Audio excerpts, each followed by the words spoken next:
Hello, welcome once again in Shastri tutorials. तो CFS यानी cash flow statement की हम अपने 60 नंबर वीडियो को लेके आए हैं। इससे पहले हम 8 वीडियो ऑलरेडी बना चुके हैं। 51 से हमारी कैश फ्लो की स्टेटमेंट की वीडियो शुरू हुई हैं। ये मैं इसलिए बता रहा हूँ क्योंकि जो हमारे न्यू सब्सक्राइबर्स हैं या जो हमारे न्यू व्यूवर्स हैं, कई बच्चे ऐसे भी होते हैं देख तो लेते हैं पर सब्सक्राइब करने में उनकी उंगली में दर्द हो जाता है। तो कोई दिक्कत नहीं है, आप फ़ायदा उठाइए, सब्सक्राइबर हमें मिलते रहेंगे। क्लियर? चलिए, मजाक कर रहा हूँ, ऐसा ना समझिएगा, दिल पे मत लेना। अब दिल पे ले भी लोगे तो कोई दिक्कत नहीं बेटा, फ़ायदा तुम्हारा भी मेरा भी है, क्योंकि न्यू नोटिफिकेशन आपको टाइम से मिलता रहेगा। चलिए आगे चलते हैं। तो क्या था क्वेश्चन, क्या आज हम जो क्वेश्चन ले रहे हैं न्यूमेरिकल क्वेश्चन, आप देख रहे होंगे जो क्वेश्चन है ये फुल फ्लैज्ड क्वेश्चन है, ठीक है ना। अब तक हम क्या कर रहे थे, टुकड़ों में काम करते हैं। टुकड़ों इन द सेंस मतलब पहले हमने सीखा वर्किंग नोट, उसके बाद हमने सीखा सर ऑपरेटिंग एक्टिविटीज़, फिर इन्वेस्टिंग एक्टिविटीज़, फिर फाइनेंशियल एक्टिविटीज़, फिर हमने लेजर सीखे, फिक्स्ड के और फिक्स के और आपके रिटर्न डाउन वैल्यू मेथड के जो जितने भी थे, हमने जितनी एडजस्टमेंट्स हो सकती थी वो सारी की। अब हम एक फुल फ्लैज क्वेश्चन की शुरुआत यहाँ से कर रहे हैं, ठीक है। तो आज थोड़ा एक ईजी क्वेश्चन ले रहे हैं वीडियो नंबर 60 में, और धीरे धीरे फिर हम इस लेवल को बढ़ाते चलेंगे। क्लियर है? तो आई होप आप इसको अप्रिशिएट करेंगे। चलिए तो क्वेश्चन को पढ़ते हैं। क्या कहता है question? From the following information, prepare cash flow statement for the year ended 31st March 2021। चलिए, अच्छा तो न्यू बैलेंस शीट का फॉर्मेट है, इसमें मोस्टली आपको करंट ईयर पहले दिया जाएगा और प्रीवियस ईयर बाद में। मैं इसलिए ये चीज़ बता रहा हूँ कि कई बार क्या होता है, केवल यहाँ 31st मार्च दे दिया जाएगा और कंफ्यूज करने के लिए यहाँ पर ईयर ना दिया हो, शायद मे बी पॉसिबिलिटी है। तो आप ये मान के चलिएगा हमेशा जो वर्टिकल बैलेंस शीट का है शेड्यूल 6 का 2013 के हिसाब से करंट ईयर पहले आएगा और प्रीवियस ईयर बाद में आएगा। क्लियर है सर? चलिए, तो पहले क्या है हमारा इक्विटी एंड लायबिलिटीज। पहला क्या है मेरा इक्विटी एंड लायबिलिटीज। इसकी हेडिंग है हमारी share holder funds.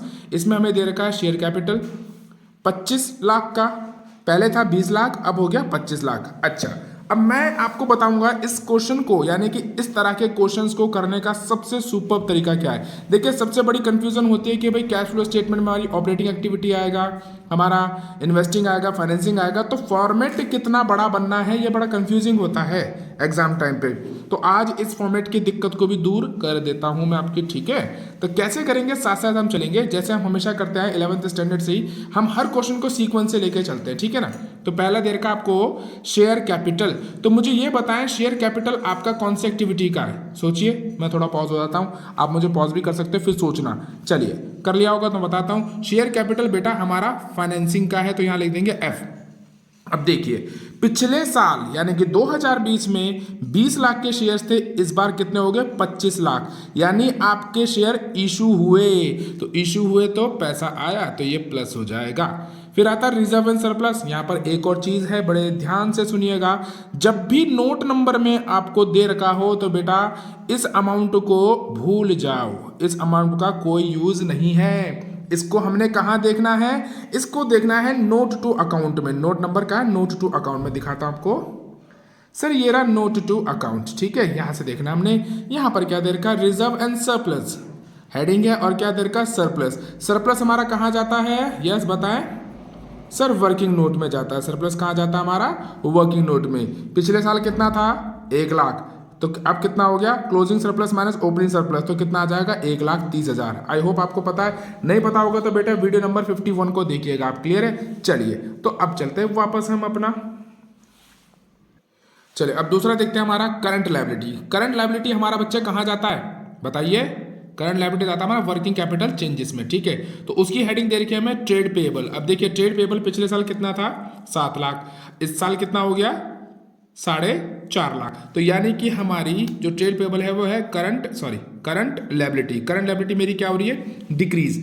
Current liability decrease होगी तो मेरा क्या होगा, ऐड या लेस बताएं सर, ऐड होगा या लेस बोले। यस, तो बिल्कुल सही बताया आपने, ये हो जाएगा मेरा लेस, ठीक है ना। करंट लायबिलिटी मेरी क्या हो जाएगी, लेस। चलिए ठीक है, अब आगे देखें, हमारा ये हो गया हमारा एसेट। इसमें आ रहा हमारा नॉन करंट एसेट यानी fix asset. Fix asset tangible हमारा लैंड कितना दे रखा है बेटा, पहले था 5 लाख और अब हो गया 1,60,000, यानी 1,60,000 से बढ़ गया 6,60,000। तो यानी ये मैंने क्या किया है, पहले मेरे पास फिक्स एसेट 5 लाख की थी, अब मेरे पे बढ़ गई है। तो बढ़ गई है यानी मैंने क्या हो गया, परचेज किया होगा। तो ये मेरा कहाँ का है बेटा, ये मेरी है इन्वेस्टिंग एक्टिविटी और माइनस होगा, क्योंकि परचेज करने पे क्या होता है, पेमेंट की ना मैंने, तो माइनस हो गया। क्लियर है? आई होप यहाँ तक बिल्कुल क्लियर होगा। चलिए आगे चलते हैं, थोड़ा सा बुक को ऊपर कर लेते हैं। यस, चलिए करंट एसेट वही, ये मेरा कहाँ जाएगा सर, वर्किंग कैपिटल चेंजेस में जाएगा। मेरा कहाँ जाएगा, वर्किंग कैपिटल चेंजेस में। इन्वेंट्री मेरी क्या है, करंट एसेट, ये है मेरी करंट एसेट। ट्रेड रिसीवेबल मेरी करंट एसेट, सारी करंट एसेट ही है। वैसे हेडिंग तो लिखिए, मैं बेवजह लिख रहा हूँ, चलिए कोई दिक्कत नहीं। तो हमने देखना है बेटा, जो मेरी करंट एसेट है वो मेरी इंक्रीज हुई है, तो करंट एसेट बढ़ेगी तो पैसा जाएगा क्योंकि मैंने खरीदा। ट्रेड रिसीवेबल मेरा डिक्रीज हुआ है, ट्रेड रिसीवेबल मेरा क्या हुआ है, डिक्रीज, तो यानी कि मेरा पैसा आया है। ठीक है ना, जब भी हम करंट एसेट को बेचते हैं तो पैसा आता है, बेचने से एसेट्स कम हो जाती हैं और खरीदने से मेरी करंट एसेट बढ़ जाती हैं। क्लियर है। अब ये मेरा कैश है, कैश इक्विवेलेंट, इनका डिफरेंस कितना आ रहा है सर, मेरा 4,70,000 में से 3 लाख गए तो 1,70,000। ठीक है, तो ये मेरा आंसर होगा 1,70,000। चलिए, तो विदाउट डिलेइंग हम इस क्वेश्चन को करते हैं। तो यहाँ से हमने क्या पाया बेटा, जरा एक बार सम अप देख लें। तो फिक्स्ड एसेट फाइनेंसिंग में मेरा 1 आ गया, करंट वर्किंग कैपिटल में मेरा 1 2 3 4 यहाँ आ गए, और इन्वेस्टिंग में मेरा केवल 1 आया है। तो मतलब फॉर्मेट मेरा मिला जुला बनेगा। चलिए, अब वर्किंग कैपिटल में वर्किंग नोट में केवल 1 एंट्री आ रही है। अब जब एक ही आती है वर्किंग नोट में, मेरा ज़्यादातर क्या क्या आता है बेटा, सरप्लस आता है, ट्रांसफर टू जनरल रिजर्व आ जाता है मेरा, प्रपोज डिविडेंड, इंटरिम डिविडेंड, ठीक है, प्रोविजन फॉर टैक्स, ये सारे आते हैं। पर ये सारी चीज़ें नहीं है तो हम इसको डायरेक्ट भी लिख सकते हैं। चलिए, तो फॉर्मेट दिखा दो आपको मैं कैसे बनेगा। Cash flow statement for the year ended 31 March 2021, particular amount. तो मेरा पहला आ जाएगा cash flow from operating activities, दूसरा आ जाएगा मेरा cash flow from investing activities. ये मैंने किस अंदाजे से लगाया कि भाई मुझे पता है इसमें 4-5 एंट्री आ रही है, इसमें 2 आ रही है, 1 आ रही सॉरी, और इसमें भी मेरी 1 आ रही है। क्लियर है, तो मैंने उस हिसाब से पहले बना लिया। अब यहाँ पर देखिए क्या कहता है, नेट इंक्रीज। मुझे कैसे पता इंक्रीज है, मैं आपको बताता हूँ क्यों इंक्रीज है। देखिए यहाँ खुद देख लो, पहले 3 लाख था, अब हो गया 4,70,000, तो ऑब्वियस सी बात है मेरा आंसर इंक्रीज में ही आएगा। और कितना आएगा मैं वो भी बता देता हूँ सर, मेरा आंसर आएगा 1,70,000 का। क्लियर है। यहाँ लिखा मैंने opening balance of the cash and cash equivalent. Sir opening balance कितना है मेरे बच्चे, वो है 3 लाख और क्लोजिंग है 4,70,000, तो ये भी लिख देते हैं हम। तो यहाँ आ जाएगा मेरा 3 लाख और टोटल आ गया मेरा 4,70,000, जो कि मेरा क्लोजिंग बैलेंस है। चलिए, तो आंसर हमारा क्वेश्चन शुरू करने से पहले निकल चुका है, ये बहुत बढ़िया बात है। चलिए अब आगे चलते हैं। चलो जी, बिल्कुल डिले नहीं करेंगे, क्वेश्चन को सॉल्व करना शुरू करते हैं। तो चलिए जी, क्वेश्चन में मेरा क्या क्या था दोबारा देख लें सर। मेरा जो ये है ना आपका cash flow from operating activity, इसमें क्या क्या आ सकता है सर, केवल एक मेरे ख्याल से तो यही आएगी बस, एक surplus, that is balance in statement of P&L। तो पहले कितना था बेटा 1 लाख, और जो बढ़कर कितना हो गया है 2,30,000, यानी कि 1,30,000 से बढ़ चुका है। इसमें मेरा बाकी और कुछ नहीं दे रखा है जो वर्किंग नोट में आना चाहिए था मेरा, जैसे ट्रांसफर टू जनरल रिजर्व होता है, प्रोविजन फॉर टैक्स होता है, प्रपोज डिविडेंड होता है, provision for tax, propose dividend, interim dividend और टैक्स पेड वगैरह, ये ऐसा कुछ नहीं है, तो केवल मैं यही ले लूंगा। ठीक है, और इसके लिए वर्किंग नोट बनाने की मुझे ज़रूरत नहीं पड़ेगी। और इसको मैं कहाँ शो कर दूंगा सर, यहाँ पर कर दूंगा। कैसे, net profit before tax and extraordinary items करके। ठीक है, चलो मैं लिख लेता हूँ उसको।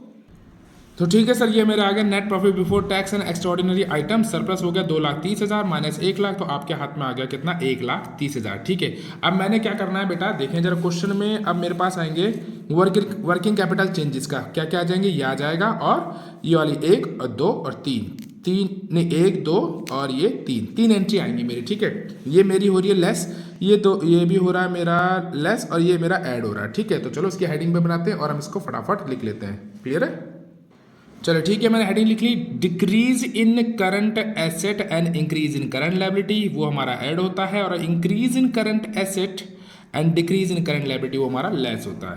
तो चलो देखें जी, देखें, ये मेरा ट्रेड पेबल है करंट लायबिलिटी, जो कि मेरा क्या हो रहा है, डिक्रीज हो रहा है, तो मेरा क्या होगा, लेस। तो मैं इसको लेस में लिख देता हूँ। कितने से लेस हो रहा है बेटा, 7 लाख में से 4.5 लाख गए, 7 लाख में से 4.5 लाख गए, तो आप बताएं कितना लेस हुआ, 2.5 लाख। चलो जी 2.5 लाख लिख देते हैं। तो सर इसको लिख देंगे हम यहाँ पर